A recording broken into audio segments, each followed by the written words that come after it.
The studio lights hit my face and the room fell into a hush, as if a curtain had dropped on a stage where I alone held the script.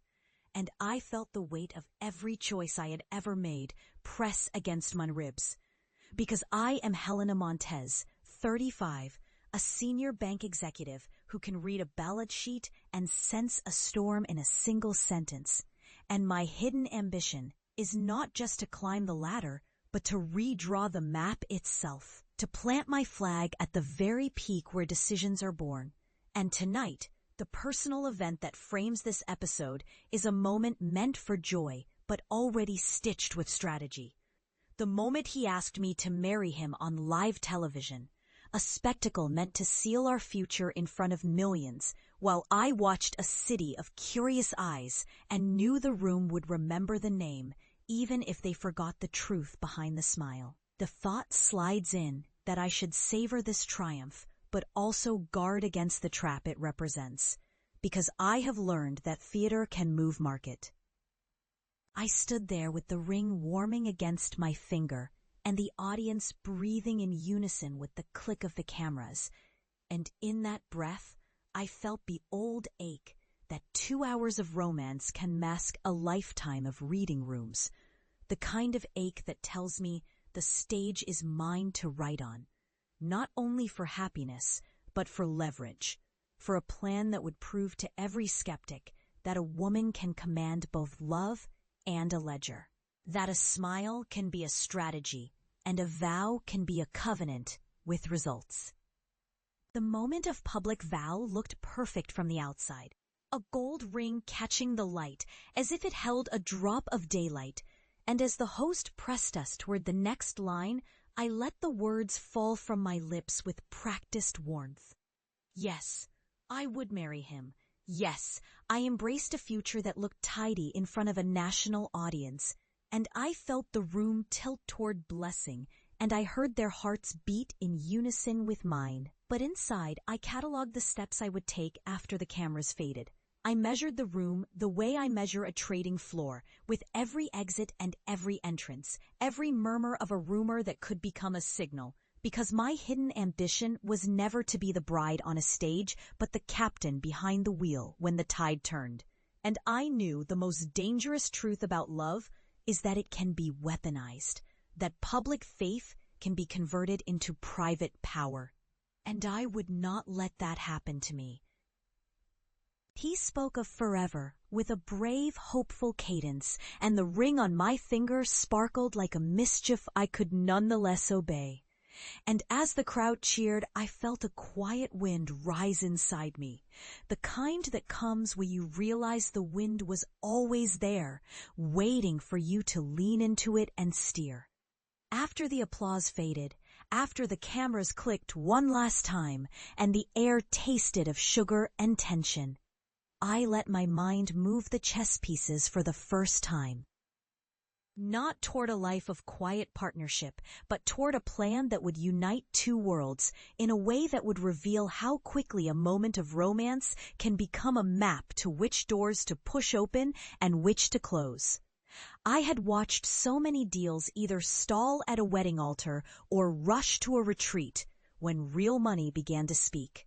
And I knew that the moment would be my signal to present a path that could not be ignored. A merger that would bind two factions of the market into one unstoppable force. The first type of betrayal I felt was not his betrayal in a private moment, but the betrayal of the field I played on, where a proposal can mask a power play, where a kiss in front of the cameras can hide a calculation in the shadows.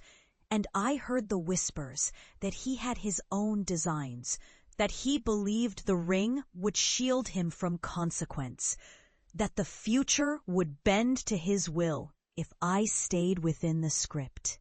I listened to those whispers like listening to rain on a rooftop, quiet at first, then freezing with the clarity of ice forming in a glass.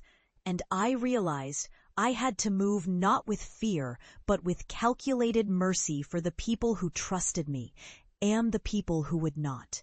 So I kept the ring close, not as a symbol of surrender, but as a badge of discipline, and I decided to convert the moment into momentum, to show the world that I could turn a gleaming pledge into a masterstroke that would outpace any rival's whim or any partner's doubt. If you love Helena's journey, like and subscribe to join her next chapter. I announced a plan that would transform the landscape around us, not by shouting, but by aligning every piece with the precision of a clockmaker. Our bank, which had slept through many storms, believing its steadiness would keep it safe, would instead become a ravenous engine of growth. And I would be the engineer who could whisper the exact sequence of moves to make it run flawlessly. I laid out a merger that would stitch together two strong traditions into a single powerhouse, a new empire built on shared strengths, not on fragile egos. And I explained how our due diligence would reveal the hidden value in their assets, and how our governance would weave their best minds into ours without a single stitch of waste. I spoke in plain language, not in the jargon of the ivory towers. And as I spoke, the room leaned in, hearing both the numbers and the story behind them, a story of people who believed in something bigger than a wedding ring and bigger than any single man's plan. He tried to steer the moment back to a private conversation, to plead for a wedding that could still be salvaged if we agreed to a different future, a private truth behind closed doors. But I refused to let the episode end as a success for him alone. I refused to let the cameras become a shield for a plan that did not include the people who counted most, the employees whose jobs and futures hung on the move of our minutes, the families who depended on their incomes, the investors who trusted us to protect their pensions with fortitude, the boardroom, which had watched me quietly cultivate power for years, rose to its feet in quiet approval as if a single wave of assent could silence every doubt in the room. And I saw the relief on the faces of those who had waited for a woman to prove that she could steer this kind of ship without losing the compass to romance. The plan I presented was not just a way to win money, but a way to win the trust of every person who believed that the banks be. The moment of opposition came slowly, a slow roll of opposition that tried to argue for the old script, that a marriage must be a sanctuary and not a weapon, and I listened with a surgeon's patience, letting the louder voices fade away until the quiet ones spoke of responsibility and duty. And I chose to let the wedding be called off in the interest of a greater good. Not to humiliate him, but to liberate us both from a story that would have damaged more than it would have saved. The public reaction was a chorus of mixed judgments, some anger that a dream was ended, some relief that a trap had been avoided, and others who simply watched to see whether a woman could turn a crisis into a creation. I watched the numbers rearrange themselves in the days that followed, and I saw the truth take shape. The engagement marked a turning point. A line where the personal story ended and the professional saga began in earnest. A moment where I could decide whether I would be a woman who followed a S. So the wedding never happened, and the personal bond dissolved in the way frost yields to the sun, not with noise, but with the quiet acceptance that a life worth living must be driven by courage, not by a momentary spectacle. I did not fade. I did not crumble. I rose, and I used the phase of the broken engagement as a stepping stone to a larger plan that would bring me not the illusion of happiness, but the real thing, influence, purpose, and a path that would let me lift others as I climbed, a path that would allow me to sponsor women who dare to reach for the top, to transform fear into action, to turn betrayal into the fuel for a legacy that would outlast any wedding ring and outshine any public kiss. The final signature on the closing documents carried the chill of victory and the warmth of justice.